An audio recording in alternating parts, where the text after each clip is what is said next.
मैं हूं आपके साथ चित्रा त्रिपाठी। मौलानाओं की मौजूदगी में हमारी मौजूदगी है दूर कर रहे हैं ज्यादातर जो हैदराबाद।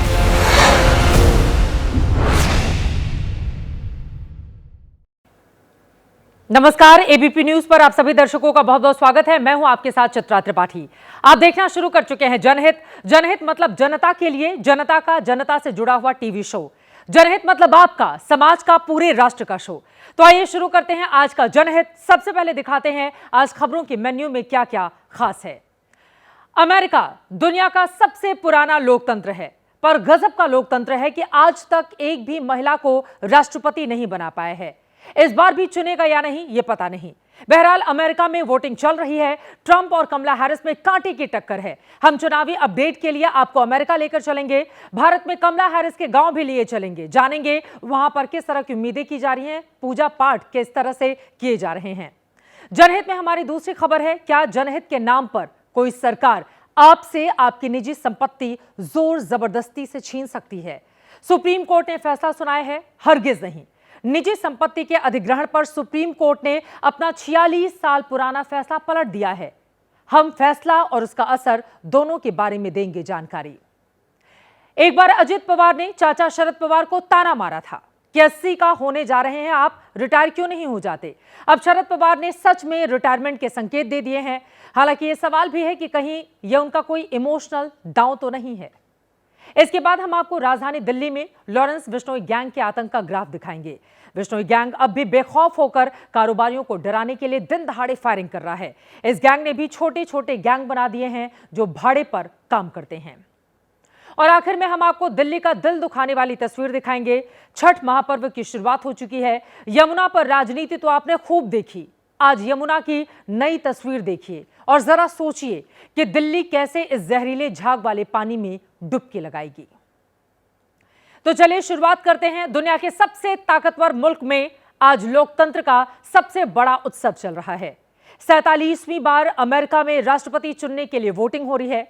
भारतीय समय के मुताबिक अब से करीब 4.5 घंटे पहले यानी शाम 4:30 पर वोटिंग की शुरुआत हुई, जो कल यानी बुधवार को सुबह 10:30 बजे तक जारी रहेगी। खास बात यह है कि करीब 40% वोटर पोस्टल बैलेट प्रक्रिया के जरिए पहले ही मतदान कर चुके हैं। आज सिर्फ बाकी बचे 60% वोटर्स ही इस मतदान प्रक्रिया का हिस्सा बन रहे हैं। एक और रिपब्लिकन डोनाल्ड ट्रंप हैं तो दूसरी ओर डेमोक्रेटिक कमला हैरिस। दोनों के बीच मुकाबला बेहद कांटे का है। मतलब चुनाव में कोई भी बाजी मार सकता है, आखिर तक किसी का भी पलड़ा भारी रह सकता है। उसके पीछे की क्या है कहानी? चुनाव से पहले अमेरिका में किए गए कुछ सर्वे के आंकड़े आपके सामने रखते हैं। एजेंसी 538 के मुताबिक कमला हैरिस 1.2 पॉइंट की बढ़त के साथ आगे दिखाई दे रही हैं। तो एजेंसी टिप इनसाइट में दोनों को मुकाबले में बराबरी पर दिखाया गया है, यानी कि कांटे की टक्कर। वहीं एजेंसी एटलस इंटेल ने डोनाल्ड ट्रंप को 1 से 2% की बढ़त दिखाई है। यानी दोनों के बीच मुकाबला बेहद दिलचस्प और जोरदार है। ऐसे में सारा दारोमदार अब अमेरिका के स्विंग स्टेट के वोटर्स पर है। स्विंग स्टेट वो राज्य हैं जिनके मतदाताओं का मूड चुनाव में अंतिम वक्त तक भांपना मुश्किल होता है। अमेरिका में ऐसे 7 स्विंग स्टेट हैं जिनके बारे में आपको जानकारी दे दें। Pennsylvania, North Carolina, Nevada, Arizona, Georgia, Wisconsin, Michigan, ये 7 जो सबसे ज्यादा महत्वपूर्ण। अमेरिका में राष्ट्रपति चुनाव में जीत के कुल 270 इलेक्टोरल वोट की जरूरत होती है। ऐसे में 7 स्विंग स्टेट के वोटर्स की भूमिका सबसे ज्यादा निर्णायक नजर आ रही है। शायद इसीलिए ट्रंप हो या फिर कमला हैरिस, चुनाव प्रचार के अंतिम दौर में दोनों ने ही सबसे ज्यादा ताकत स्विंग स्टेट्स में ही लगाई है। अब देखते हैं किसकी मेहनत राष्ट्रपति पद की कुर्सी तक उनको लेकर जाता है। अब आपको कमला हैरिस के पुश्तैनी गांव लेकर चलते हैं। यह गांव तमिलनाडु के तिरुवरूर में है। यही है वो गांव जिसका नाम है थुलसेंद्रपुरम। कमला हैरिस भले ही लंबे वक्त से यहां पर नहीं आई हों, लेकिन उनके पैतृक गांव के लोग उनकी जीत के लिए पूजा अर्चना कर रहे हैं। उनके समर्थन में गांव में जगह जगह पोस्टर लगाए गए हैं ताकि उपराष्ट्रपति कमला हैरिस अमेरिका की राष्ट्रपति बन जाएं। हमारे 2 सहयोगी इस बारे में और ज्यादा जानकारी के साथ जुड़ चुके हैं। मधु भाटिया झा वॉशिंगटन से हमारे साथ मौजूद हैं और आशीष हमारे साथ उस जगह से मौजूद हैं जहां पर कमला हैरिस के लिए पूजा पाठ अर्चना की जा रही है। सबसे पहले आशीष, आपका ही रुख कर लेते हैं। भारत के लोग बड़े उत्साहित हैं कमला हैरिस को लेकर। आप बताइए, अपनी आंखों से आपने दिन भर क्या देखा, कमला हैरिस के लिए क्या पूजा अर्चना की गई है ताकि वो अमेरिका की राष्ट्रपति बन पाए? जी चित्रा, हम इस समय दक्षिण तमिलनाडु के तिरुवरूर ज़िले के इस छोटे से गांव में हैं। तुलासमुद्रपुरम इस गांव को कहा जाता है। काफ़ी छोटा गांव है और शहर की भीड़ भाड़ से बिल्कुल दूर खेत के बीच में बसा हुआ छोटा सा गांव। और आप देख सकते हैं पीछे हमारा ये मंदिर है। इसी मंदिर में से जुड़ी हुई हैं जड़ें कमला हैरिस की। कमला हैरिस के नाना या उनके जो ननिहाल है इस गांव में था और यहाँ पर पीवी गोपालन जिनका इस मंदिर से खास रिश्ता है, इस मंदिर को के जीर्णोद्धार में उन्होंने काफ़ी योगदान भी दिया। वो इस गांव में जन्मे पले बढ़े, यहीं से पढ़ाई की और आगे जाकर वो विदेश सेवा के अधिकारी बने और अपनी बेटियों को, अपने बच्चों को भी उच्च शिक्षा दी। और आज आप देख सकते हैं कैसे उनकी नतनी जो हैं कमला हैरिस, वो वाइस प्रेसिडेंट हैं, उपराष्ट्रपति हैं अमेरिका की और राष्ट्रपति पद के प्रबल दावेदार मानी जा रही हैं। कांटे की टक्कर है, रिजल्ट आएगा, फैसला तय होगा। लेकिन इस गांव में ख़ास तौर पे लोग इस पूरे चुनाव पर गहन रूप से दिलचस्पी दिखा रहे हैं। वो लगातार नज़र बनाए हुए हैं। यहाँ पर इस गांव में जब हम घूम रहे थे, चूँकि अभी रात के 9 बज रहे हैं और किसानों का गाँव तो ज़्यादा तौर पर गाँव में अधिकांश लोग सो चुके हैं, लेकिन जब हम आए यहाँ पर हम लोगों से बातचीत कर रहे थे तो लोगों की काफ़ी गहरी रुचि थी अमेरिका के चुनाव के नतीजों के ऊपर। 2020 में जब कमला हैरिस उपराष्ट्रपति चुनी गई थी, इस गांव में पूजा अर्चना की गई थी और एक बार आज फिर से उनके राष्ट्रपति बनने के लिए यहाँ पूजा अर्चना की गई। खास पूजा अर्चना कल भी जारी रहेगी। रिश्तों को किस तरह से हिंदुस्तान के लोग निभाते हैं, तस्वीरों के जरिए आपने समझ लिया होगा। आपको बता दें, कमला हैरिस बहुत सारे मुद्दों पर हिंदुस्तान से अलग उनका रुख अख्तियार हमने देखा था उपराष्ट्रपति होते हुए, लेकिन भारत के लोग, खासतौर से उनके पैतृक निवास के लोग, जहां से उनकी मां है, वहां के लोग चाहते हैं कि वो जीत हासिल करें और इसीलिए दिन भर वहां पर पूजा अर्चना हुई। रात के बाद जब सुबह होगी उनके गाँव में, तब देखने को मिलेगा कि किस तरह से कमला हैरिस या फिर डोनाल्ड ट्रंप कौन बनता है अमेरिका का राष्ट्रपति। मधु भाटिया जहां हमारे साथ वॉशिंगटन से जुड़ी हुई है, लगातार आपको पल पल की जानकारी दे रही है। मधु, अब सीधे आपका रुख करते हुए, कब तक ये साफ हो जाएगा कि अमेरिका ने अपना राष्ट्रपति चुन लिया और अभी जो वोटिंग की प्रक्रिया है वो किस तरह से आगे बढ़ रही है?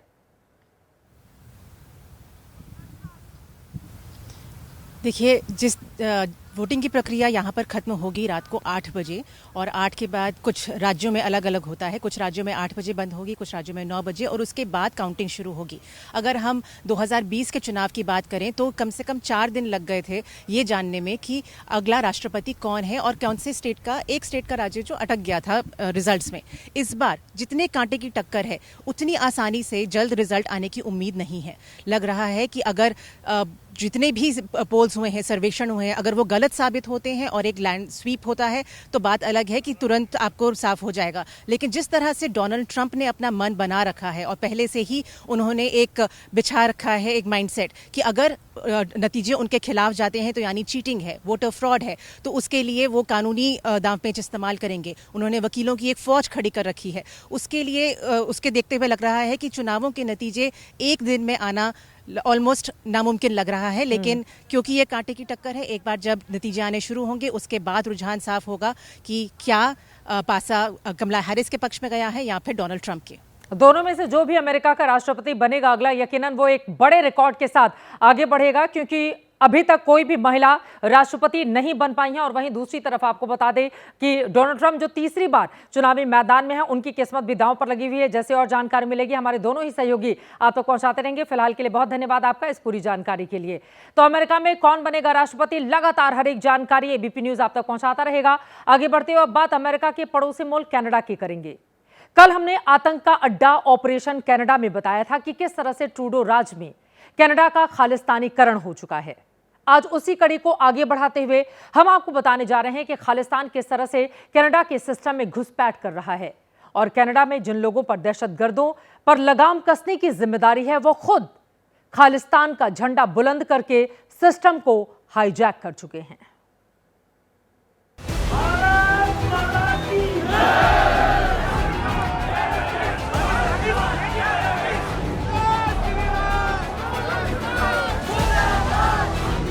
हजार पर गिरे, लाख आंधियां उठे, वो फूल खिल के रहेंगे जो खिलने वाले क्योंकि अब कनाडा में सवाल जिंदगी का है, सवाल धार्मिक स्वतंत्रता को बनाए रखने का है, सवाल अपने अस्तित्व पर मंडरा रहे खतरे को टालने का है।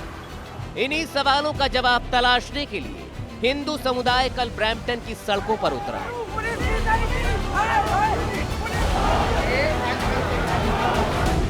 ब्रैम्पटन के जिस हिंदू सभा मंदिर पर खालिस्तानियों ने हमला किया, वहीं से विरोध के स्वर बुलंद हो गए।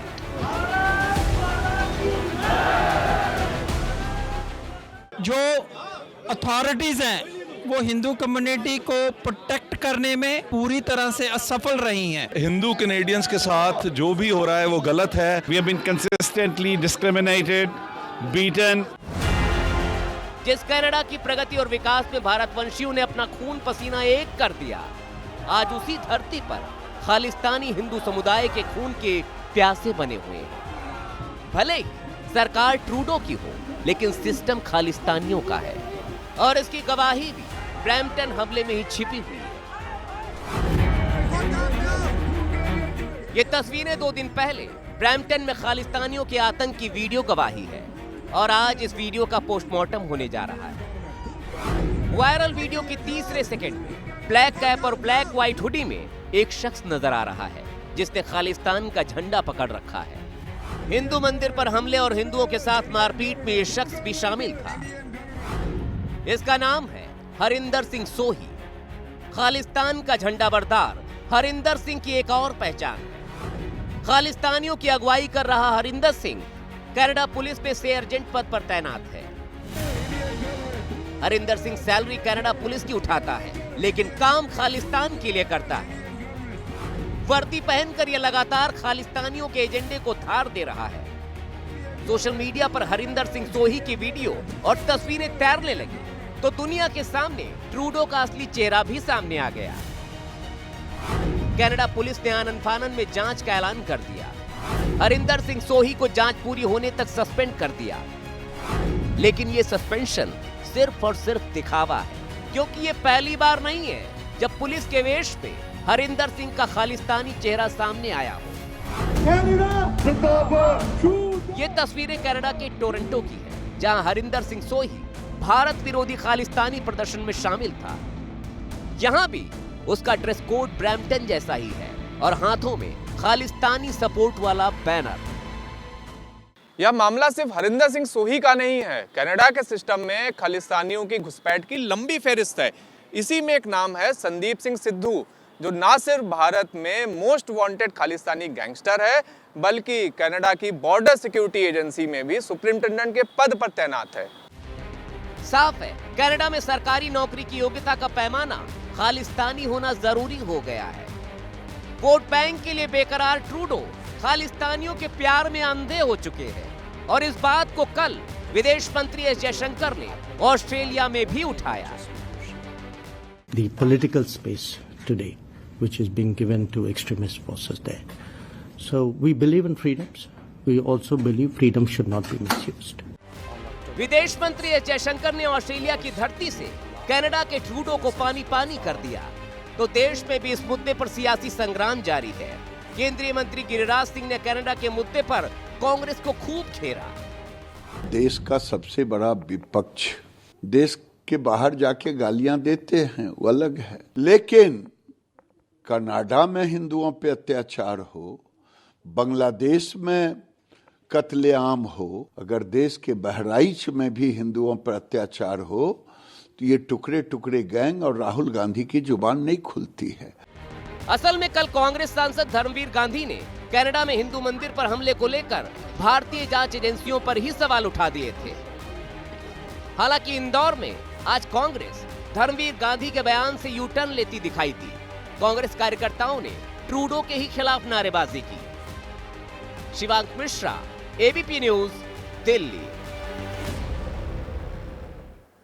आगे बढ़ते हुए जनहित में अब बात करेंगे जनहित के नाम पर होने वाली जोर जबरदस्ती की। एक तरह से देखें तो यह मामला पर्सनल है, यानी आपकी प्राइवेट प्रॉपर्टी का, लेकिन इसमें सुप्रीम कोर्ट के सामने सवाल यह था कि क्या जनहित के नाम पर कोई सरकार आपकी निजी संपत्ति आपसे जबरदस्ती छीन सकती है। यह बड़ा सवाल था जिस पर सुप्रीम कोर्ट ने आज एक बड़ा फैसला सुनाया है। हम आपको कानून की भारी भरकम शब्दावली में ना उलझाकर निजी संपत्ति को लेकर सुप्रीम कोर्ट के फैसले की सिर्फ मूल बातें बताएंगे, ताकि आप जान सकें कि निजी प्रॉपर्टी का यह मामला क्या है, फैसला क्या आया है, इसमें राहत किसके लिए है और परेशानी की बात किन के लिए। कुछ सवाल जवाब से चलिए शुरुआत कर लेते हैं। सवाल यह है, क्या सरकार सभी निजी संपत्तियां अपने कब्जे में ले सकती है? जवाब है नहीं। हर निजी संपत्ति को सामुदायिक संपत्ति नहीं कह सकते। सवाल, क्या सरकार निजी संपत्ति कब्जे में लेकर उसे लोगों में बांट सकती है? जवाब नहीं। हर निजी संपत्ति जनहित के नाम पर नहीं बांटी जा सकती। अगला सवाल, तो क्या सरकार अब समुदायों को जमीन बांट ही नहीं सकेगी? तो इसका जवाब है बांटे, लेकिन इसके नाम पर हर निजी संपत्ति पर कब्जे की इजाजत नहीं है। सवाल है, तो क्या सरकार कोई भी निजी संपत्ति कब्जे में नहीं ले सकती? जवाब है ले सकती है, बशर्ते सार्वजनिक हित में उसी संपत्ति को लेना जरूरी हो। और अब मूल खबर पर आते हैं कि निजी संपत्तियों के अधिग्रहण और उसके तौर तरीकों पर सुप्रीम कोर्ट ने आज अपना 46 साल पुराना फैसला पलट दिया है और एक नया फैसला दिया है। इस नए फैसले से सुप्रीम कोर्ट ने राज्य सरकारों को निजी संपत्तियों पर मनचाहे ढंग से कब्जा करने यानी उनके अधिग्रहण से रोक दिया है। भूमि अधिग्रहण की एक सामान्य प्रक्रिया है कि सरकारें हाईवे, बांध, एयरपोर्ट, स्टेशन बनाने के लिए किसी की भी जमीन ले सकती हैं। इसमें आपकी इच्छा अनिच्छा का बहुत स्कोप नहीं होता है। सरकार को लेना है मतलब लेना है। हाँ, शर्तें जरूर होती हैं। सरकार को बकायदा मुआवजा देना पड़ता है, पुनर्वास भी करना पड़ता है, यह भी साबित करना पड़ता है कि फला फला जमीन का अधिग्रहण किसी सार्वजनिक उद्देश्य के लिए ही किया जा रहा है। लेकिन आज 9 जजों की सुप्रीम बेंच ने संविधान के अनुच्छेद 39B और 31C की व्याख्या करते हुए जो फैसला दिया, वो निजी संपत्ति को संरक्षण देता है। 1978 में सुप्रीम कोर्ट के जस्टिस कृष्ण अय्यर का फैसला था कि राज्य सरकारें संविधान के अनुच्छेद 39B के तहत सभी निजी संपत्तियों को समान रूप से बांटने के लिए उनका अधिग्रहण कर सकती हैं।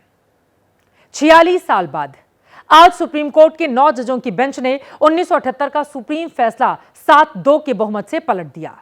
सुप्रीम कोर्ट ने 16 याचिकाओं पर 1 मई को फैसला सुरक्षित रख लिया था। इनमें मुंबई के प्राइवेट प्रॉपर्टी ओनर्स की याचिका भी थी, जिन्होंने जर्जर इमारतों को कब्जे में लेने के महाराष्ट्र सरकार के 1986 के कानूनी संशोधन को चुनौती दी थी। 9 जजों की अगुवाई कर रहे चीफ जस्टिस DY चंद्रचूड़ ने फैसला सुनाया कि संपत्ति वितरण के लिए सरकारें चाहे तो कानून बना सकती हैं, लेकिन सभी निजी संपत्तियों को सामुदायिक संपत्ति नहीं कह सकते। कुछ खास संसाधनों को ही सामुदायिक संसाधन माना जा सकता है। इन खास संसाधनों का ही इस्तेमाल जनहित में किया जा सकता है। कुछ संपत्ति छोड़कर निजी संपत्ति समुदाय का भौतिक संसाधन नहीं है। जिन 2 जजों की राय अलग थी, उनमें जस्टिस नागरत्ना थी, जो फैसले से आंशिक सहमत थी। दूसरे जस्टिस सुधांशु धूलिया थे, जिन्होंने 2 फैसले से पूरी तरह से नाइत्तफाकी रखी। फैसला सुनाते हुए चीफ जस्टिस चंद्रचूड़ ने भी कई तर्क दिए। उनकी ओर से जो बड़ी बातें कही गई, अब जरा वो जानिए। 1978 का फैसला विशेष आर्थिक समाजवादी विचारधारा से प्रेरित था। 60 और 70 के दशक में समाजवादी अर्थव्यवस्था की ओर झुकाव था। 1990 के दशक से बाजार उन्मुख अर्थव्यवस्था की ओर ध्यान था। 30 वर्षों में भारत दुनिया में तेजी से बढ़ती अर्थव्यवस्था बन चुका है। भारत के आज के आर्थिक ढांचे में निजी क्षेत्र का बड़ा महत्व है। अब आप जानिए कि इस फैसले का असर किस तरह से और क्या होने जा रहा है। तो सरकारों को बताना होगा कि निजी संपत्ति का अधिग्रहण किस तरह से जनहित में है। मनचाहा अधिग्रहण नहीं होगा, इससे निजी संपत्ति मालिकों के अधिकारों की रक्षा होगी।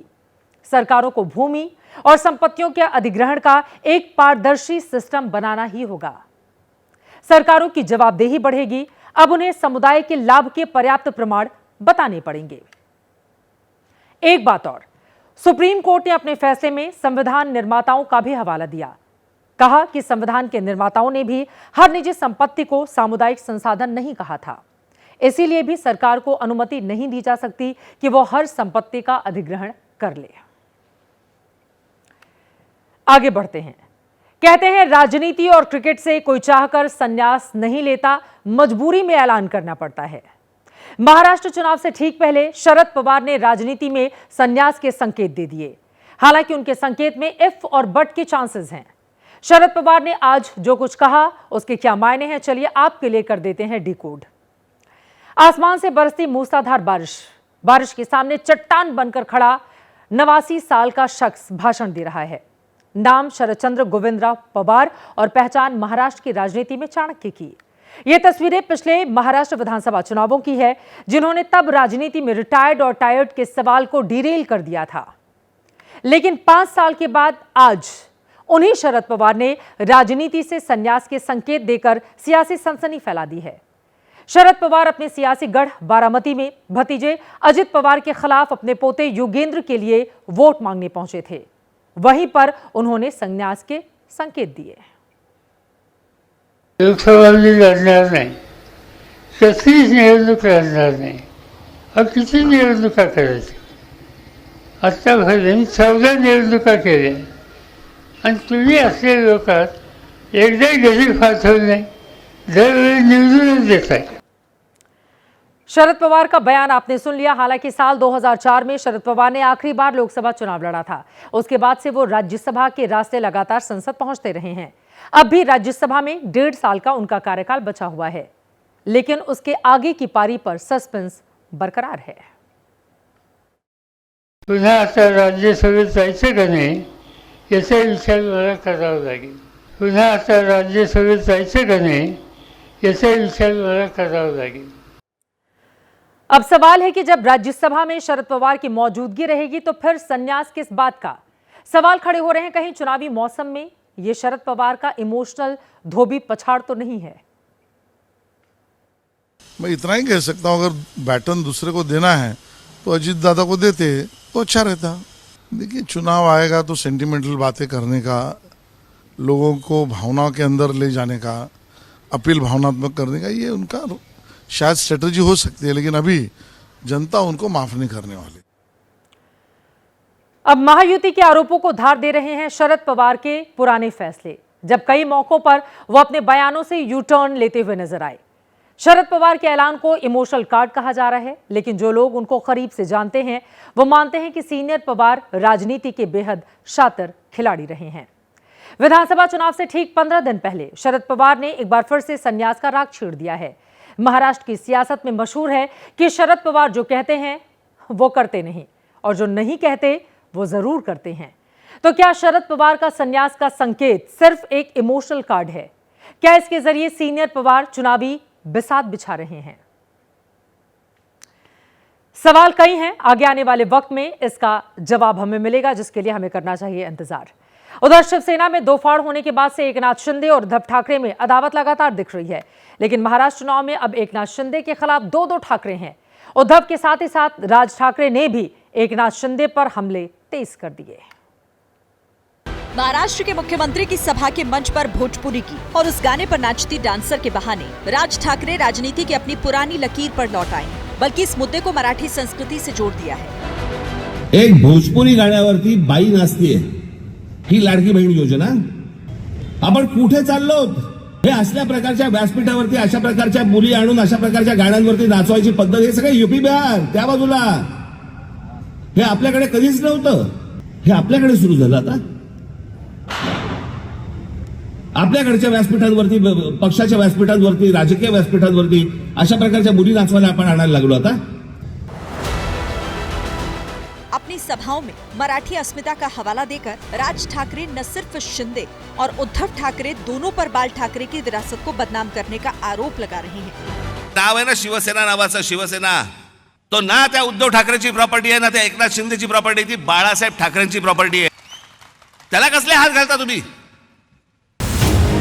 राज ठाकरे के इन हमलों पर जवाब देते हुए संजय राउत आरोप लगा रहे हैं कि राज ठाकरे खुद चुनाव के चलते बीजेपी की भाषा बोल रहे हैं, लेकिन उद्धव गुट के निशाने पर भी इस वक्त सिर्फ शिंदे ही हैं, जबकि एकनाथ शिंदे ठाकरे परिवार पर सीधे सीधे हमला करने से परहेज कर रहे हैं। नई बात क्या कही है राज ठाकरे जी ने? हम बार बार यही बोलते रहे ना, शिंदे की प्रॉपर्टी नहीं है, जो बाला साहब प्रॉपर्टी उठाकर शिंदे को दे दी, शरद पवार साहब की प्रॉपर्टी अपने आप रेवडी बांट दी जैसे वो अजित पवार को दे दी, उनको क्या अधिकार है? महिला बचत गटाच्या स्वीकृतीताईला मी सांगितलंय की मुर्जी पटेलला पहिला आमदार बनवतो, तुला पण आमदार बनवतो, आणि या ठिकाणी मी सांगतो मुर्जी पटेल हा प्रचंड मतात कोणी ते निवडणूक लढवतो, कोणी डायरेक्ट होऊ शकतो, सगळं आपल्या हातात आहे। आणि एकनाथ शिंदे दिलेला शब्द पाळणारा है। एक बार जबान देने के बाद फिर मैं खुद की भी नहीं सुनता।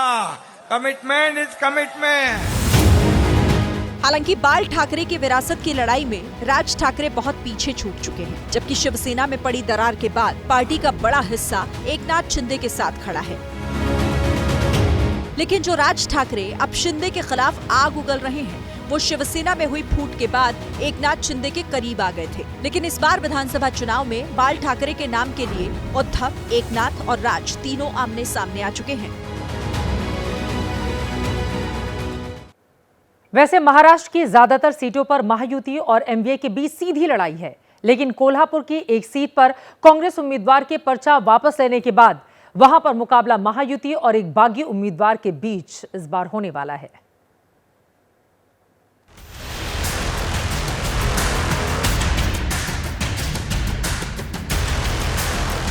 कांग्रेस ने जिस मधुरिमा राजे छत्रपति को कोल्हापुर नॉर्थ विधानसभा सीट से महाविकास अघाड़ी का उम्मीदवार बनाया था, उन्होंने प्रत्याशियों की फाइनल लिस्टिंग से ठीक पहले चुनाव से अपने पांव खींचकर कोल्हापुर सीट पर महाविकास अघाड़ी का समीकरण बिगाड़ दिया।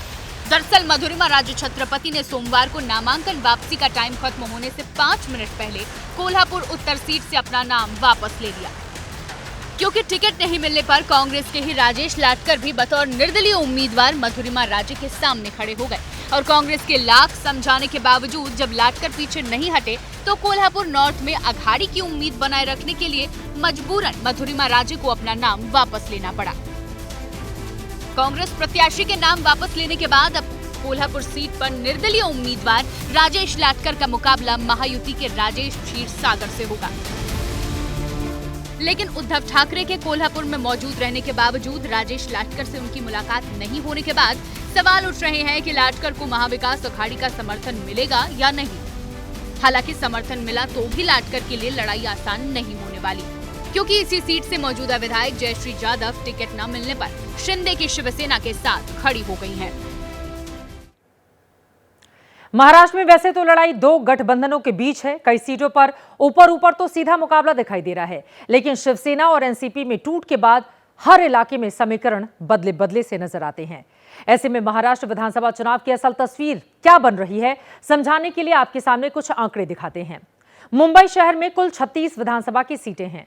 जब तक शिवसेना एकजुट थी, मुंबई में हमेशा उसका दबदबा कायम रहा, लेकिन पार्टी में बगावत के बाद मुंबई के समीकरण बदल चुके हैं। 2019 में जब शिवसेना एकजुट थी और बीजेपी के साथ थी, तब दोनों पार्टियों ने 15-15 सीटें जीती थीं।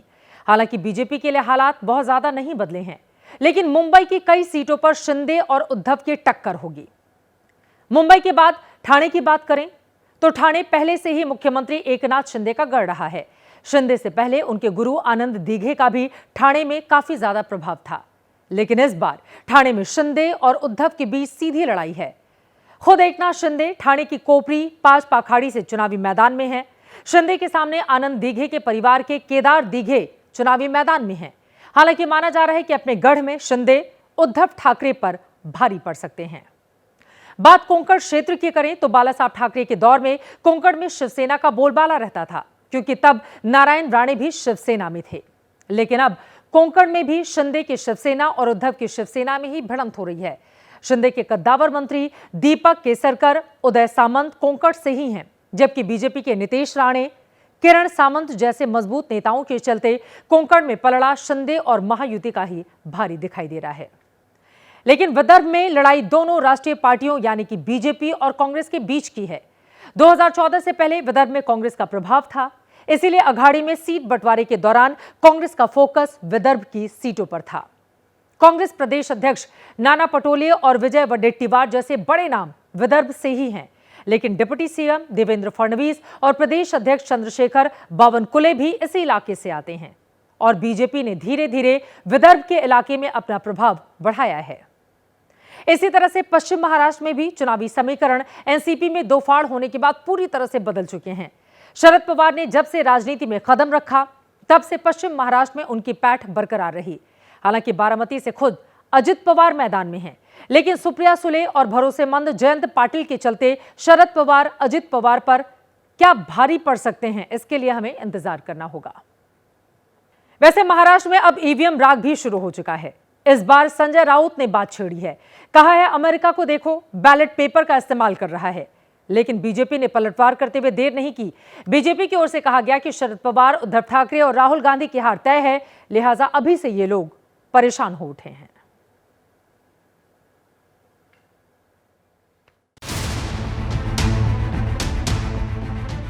जब अमेरिका जैसा हाईटेक और पैसे वाला देश बैलेट पेपर से चुनाव कराता है तो भारत को क्या प्रॉब्लम है? यहाँ ईवीएम से ही वोटिंग कराने की जिद क्यों? बस इसी फिलॉसफी के साथ महाराष्ट्र में चुनाव से पहले ईवीएम हटाओ, बैलेट लाओ की जिद शुरू हो गई है। शिवसेना उद्धव के नेता संजय राउत ने कहा, ईवीएम पर भरोसा हो ही नहीं सकता। आज अमेरिका में चुनाव हो रहा है, वो बैलेट पेपर पर हो रहा है। अमेरिका जैसा देश आज बैलेट पेपर पर उनकी जनता अपना राष्ट्राध्यक्ष चुन रहा है, लेकिन हिंदुस्तान में ईवीएम के ऊपर आज भी लोगों के मन में संदेह है। तो कैसे आप निष्पक्ष चुनाव की बात कर सकते? हरियाणा के नतीजों के बाद कांग्रेस ने भी ईवीएम पर सवाल उठाए थे। अब तो ऐसे चुनावों की लंबी लिस्ट हो गई है जहां हार के बाद और कई बार तो चुनाव से पहले ही विपक्ष ने ईवीएम पर सवाल खड़े किए थे। बीजेपी कह रही है कि संजय राउत की मांग से स्पष्ट हो गया है कि महायुति ने चुनाव से पहले ही हार मान ली है, भविष्य उसे दिख गया है। यह सिद्ध हुआ है कि ईवीएम किसी प्रकार से भी मैनिपुलेट नहीं किया जा सकता। बारंबार यह सिद्ध होने के बाद भी ईवीएम का रोना यह बता रहा है कि इनकी पराजय सुनिश्चित है। सुप्रीम कोर्ट ने भी अपने फैसले में ईवीएम से चुनाव को सही ठहराया था। 2018 में सुप्रीम कोर्ट ने बैलेट पेपर से चुनाव की मांग वाली याचिका खारिज कर दी थी। मार्च 2024 में सुप्रीम कोर्ट ने बैलेट पेपर से चुनाव की याचिका पर विचार से इनकार कर दिया। इसी साल अप्रैल में सुप्रीम कोर्ट ने ईवीएम से वोटिंग को बरकरार रखा। लोकसभा चुनाव के दौरान भी ईवीएम में हेरफेर के आरोपों की जांच की मांग वाली याचिका सुप्रीम कोर्ट ने खारिज कर दी थी। चुनाव आयोग भी ईवीएम को हैक करने के अंदेशे को कई बार खारिज कर चुका है। कुछ साल पहले उसने ईवीएम हैक करके दिखाने का ओपन चैलेंज दिया था, लेकिन चैलेंज कबूलने कोई पार्टी आगे नहीं आई थी। ईवीएम का राग पुराना है। चले महाराष्ट्र से आगे बढ़ते हुए जनहित में अब लेकर चलते हैं झारखंड, जहां चुनावी माहौल में सीएम योगी की एंट्री हो चुकी है। हरियाणा में धूम मचा चुके सीएम योगी का नारा बटेंगे तो कटेंगे झारखंड में भी गूंज रहा है।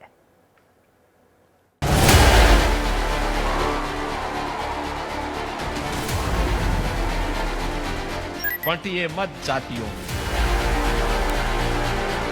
आपके नाम पर आपको जाति के नाम पर बांटेंगे। जब आपके ऊपर संकट आएगा कोई आपके सामने नहीं खड़ा होगा।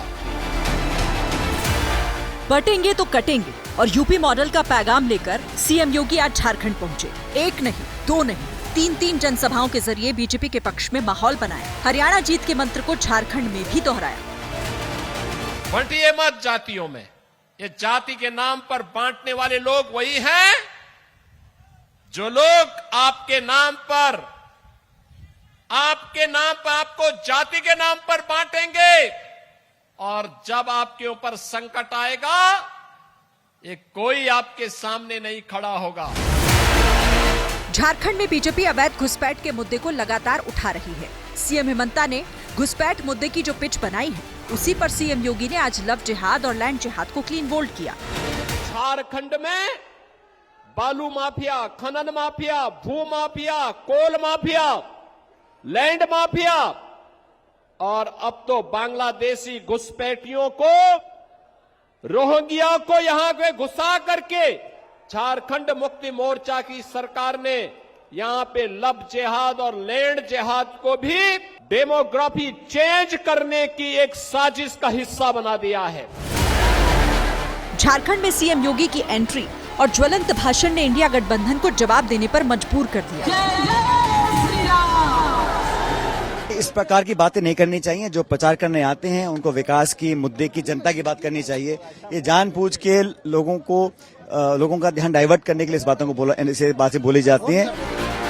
इंडिया गठबंधन बीजेपी को हिंदुत्व के ट्रैक से डीरेल करने की कोशिश कर रहा है, लेकिन हरियाणा में जाति के गणित को हिंदुत्व के दाव से साध चुकी बीजेपी झारखंड में इसे दोहराने की तैयारी में है। तो पीएम मोदी भी रोटी, बेटी और माटी के मुद्दे को उछाल चुके हैं। पूरा झारखंड एक सुर में कह रहा है, रोटी, बेटी और माटी की पुकार। झारखंड में भाजपा एनडीए सरकार। आज सीएम योगी ने पीएम मोदी के उन्हीं मुद्दों को आगे बढ़ाया। झारखंड में 13 और 20 नवंबर को मतदान होना है, बस 23 तारीख का इंतजार कीजिए। चुनाव परिणाम बताएंगे कि किसका मुद्दा और किसके नारे साबित होंगे शेर और कौन होगा ढेर। राजनीति की खबरों से आगे बढ़ते हुए आज की कुछ और महत्वपूर्ण खबरों का रुख करेंगे। दिल्ली में लॉरेंस बिश्नोई गैंग रंगदारी के लिए दिन दहाड़े कारोबारियों के दफ्तर को निशाना बना रहा है। नांगलोई और अलीपुर इलाके में जिस तरह से फायरिंग कर रंगदारी की गई, उससे साफ है कि शूटर्स को पुलिस का कोई खौफ नहीं। दोनों वारदात के पीछे जिस गैंग की बात सामने आ रही है वो लॉरेंस बिश्नोई के लिए काम करता है। जाहिर है जेल में बैठकर लॉरेंस खुलेआम वसूली करने में जुटा हुआ है। ये राजधानी दिल्ली है। बदमाश बेखौफ हैं, सरेआम फायरिंग कर रहे हैं। बदमाशों में पुलिस का खौफ नहीं है। तस्वीरों में देखिए, बदमाश आते हैं, फायरिंग करते हैं और इत्मीनान से फरार हो जाते हैं। दिल्ली के नांगलोई और अलीपुर में लॉरेंस गैंग के शूटर्स का आतंक दिखा। वसूली के लिए फायरिंग की गई, धमकी दी गई, पैसे दे दो नहीं तो अंजाम बुरा होगा। सूत्रों के मुताबिक दोनों ही वारदातों में जितेंद्र गोगी गैंग के बदमाश शामिल थे। ये गैंग लॉरेंस बिश्नोई के इशारे पर वारदात को अंजाम देता है। नांगलोई की ये तस्वीरें देखिए। 3 शूटर्स पैदल फर्नीचर के शोरूम की तरफ आते हैं। एक बदमाश हेलमेट पहना हुआ है और बाकी दोनों बदमाश नकाब से चेहरा ढके हुए हैं। हेलमेट लगाए एक बदमाश शोरूम के अंदर दाखिल होता है। उसके हाथ में एक पर्ची होती है। अंदर घुसकर वो फायरिंग करता है। बाकी बदमाश भी ताबड़तोड़ गोलियां चलाते हैं। सीसीटीवी में साफ दिख रहा है कि गोली चलाने के बाद तीनों बदमाश वापस जाते हैं। जिस बदमाश ने हेलमेट पहना है उसकी पिस्टल में गोली फंस जाती है। वह वापस आता है और फिर 3 गोलियां चलाता है। बदमाशों ने शोरूम के अंदर एक पर्ची भी फेंकी जिसके ऊपर जितेंद्र गोगी गैंग का नाम लिखा हुआ था और 5 करोड़ की रंगदारी मांगी गई। ये कोई पहला मामला नहीं है। इस तरीके से किसी शोरूम पे फायरिंग करने के बाद बदमाशों ने रंगदारी वसूलने की कोशिश की है। आए दिन इस तरीके की जो वारदातें हैं वो राजधानी दिल्ली में सामने आती रहती हैं। चाहे हिमांशु भाऊ गैंग हो या फिर जो लॉरेंस का विरोधी गैंग है बम्बिया गैंग हो, वो भी आए दिन इस तरीके की वारदातें करता रहता है और जो व्यापारी हैं उनसे रंगदारी वसूलने की कोशिश लगातार की जा रही है। फायरिंग के करीब 1 घंटे बाद ही गोगी गैंग ने विदेशी नंबर से कारोबारी को फोन कर धमकी दी और 5 करोड़ की प्रोटेक्शन मनी की मांग की। सूत्रों के मुताबिक बदमाश स्कूटी पर सवार होकर आए थे। नांगलोई में वारदात को अंजाम देने के बाद ये तीनों बदमाश अलीपुरप इलाके में पहुंचे और वहां पर प्रॉपर्टी डीलर के ऑफिस पर फायरिंग करके फरार हो गए। वहां पर भी बदमाशों ने पर्ची फेंकी थी, उस पर भी जितेंद्र गोगी गैंग का नाम लिखा था। जितेंद्र गोगी की साल 2021 में रोहिणी कोर्ट के अंदर गोली मारकर हत्या कर दी गई। इसके बाद इस गैंग की कमान दीपक बॉक्सर के पास है। दीपक बॉक्सर लॉरेंस बिश्नोई गैंग के लिए काम करता है। वो इस समय जेल में बंद है, यानी लॉरेंस गैंग खुलेआम कारोबारियों को धमका रहा है, रंगदारी मांग रहा है। एनसीपी नेता बाबा सिद्दीकी के मर्डर के बाद अभिनेता सलमान खान लॉरेंस बिश्नोई गैंग के निशाने पर हैं। सलमान को बार बार धमकी मिल रही है। ये धमकी मुंबई ट्रैफिक सेल के जरिए सलमान को भेजी गई, जिसके मुताबिक सलमान खान बिश्नोई समाज के मंदिर में जाकर माफी मांगे या फिर 5 करोड़ रुपए दें और अगर ऐसा नहीं हुआ तो जान से मार देंगे।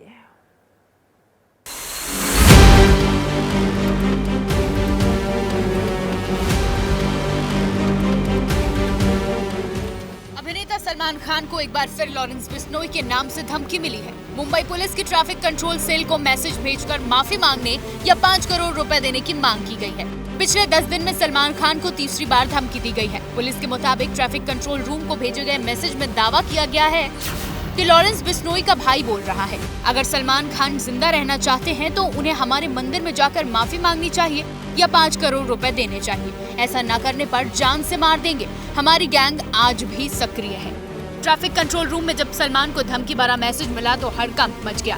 पुलिस आधी रात से ही जांच में जुट गई। साइबर सेल को सक्रिय किया गया। लॉरेंस बिश्नोई के नाम से धमकी देने वाले की खोजबीन के लिए पुलिस की कई टीमें लगाई गई हैं।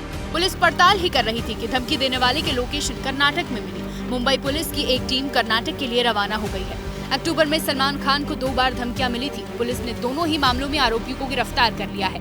12 अक्टूबर को एनसीपी नेता बाबा सिद्दीकी की हत्या के बाद सलमान खान को कई बार धमकियां मिल चुकी हैं। बाबा सिद्दीकी की हत्या की जिम्मेदारी लॉरेंस बिश्नोई गैंग ने ली थी। इस वारदात के बाद सलमान खान की सुरक्षा बढ़ा दी गई है। और अब बात दिल्ली की, जहां यमुना में प्रदूषण के बीच छठ पूजा हो रही है। जहरीला पानी और झाग यहां की नियति बन चुके हैं। आम आदमी पार्टी और बीजेपी के बीच जंग जारी है। दोनों एक दूसरे से सवाल कर रहे हैं, लेकिन जवाब किसी के पास नहीं। जनहित का सवाल यह है कि यमुना आखिरकार कब तक अपने हाल पर यूं ही आंसू बहाती रहेगी।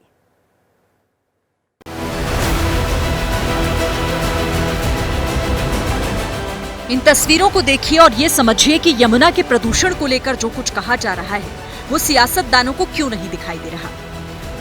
चारों तरफ सफेद झाग, इन सब के बीच पानी भी है जो दिखाई नहीं देता। यमुना अपने हाल पर रो रही है और छठ के महापर्व पर व्रती झाग भरे जहरीले पानी के बीच खड़े होकर सूर्य नमस्कार कर रही है। कालिंदी कुंज इलाके में यमुना का यही हाल है। वो पानी जो जहर बन चुका है, उस पानी में खड़े होकर पूजा करनी पड़ती है। कुछ नहीं कर रहा सरकार, क्या कर रहा, कुछ नहीं कर रहा। देख लो कुछ कर रहा है। अब मजबूरी में तो नहाना ही पड़ेगा। हम लोग सबसे बड़ा यही त्योहार हम लोग को होता है।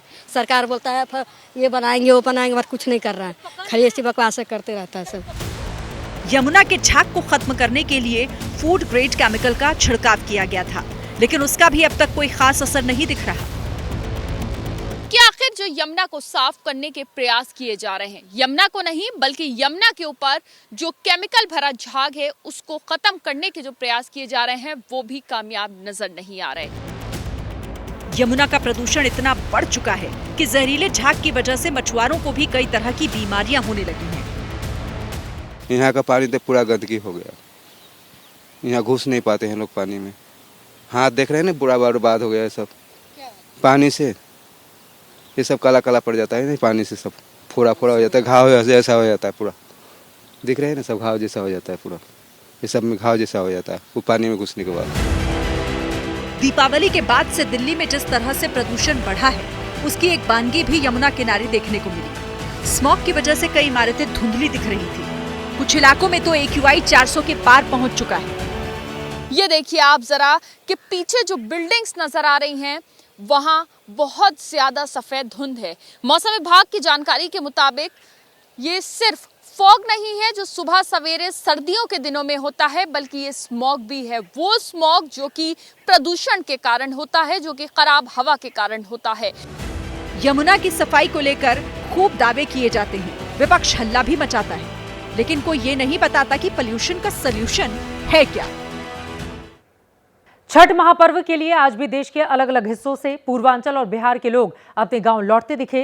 स्टेशन पर भीड़ इतनी ज्यादा दिख रही है जिसके आगे हजारों की संख्या में ट्रेन चलाने का दावा छोटा पड़ गया। छठ यात्रियों की मुश्किलों को बताती हुई ये रिपोर्ट देखिए। कृपया ध्यान दीजिए, नागपुर भोपाल के रास्ते चेन्नई सेंट्रल से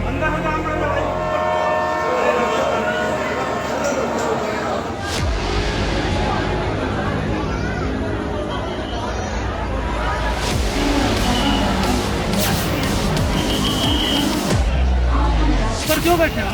ये दिक्कत हो रहा है। जगह नीचे नहीं है? जगह नहीं है। कहाँ से आ रहे हो? दिल्ली से।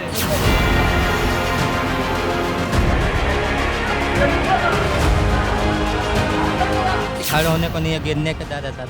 अब क्या करें, मजबूरी है, छठ पूजा करना है सर।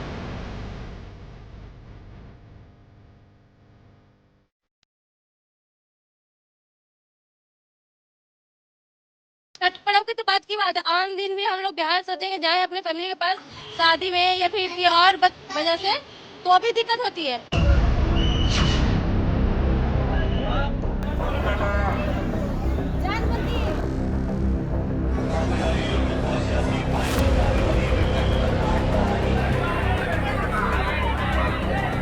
रात भर सो ही नहीं है, गेट पर से बैठ के खड़ा होके आ रहे हैं।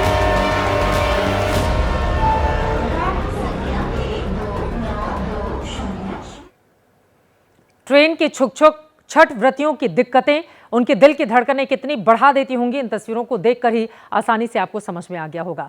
इसी के साथ जनहित में अभी के लिए बस इतना ही। देश और दुनिया की तमाम खबरों के लिए आप देखते रहिए एबीपी न्यूज, जो आपको रखे आगे।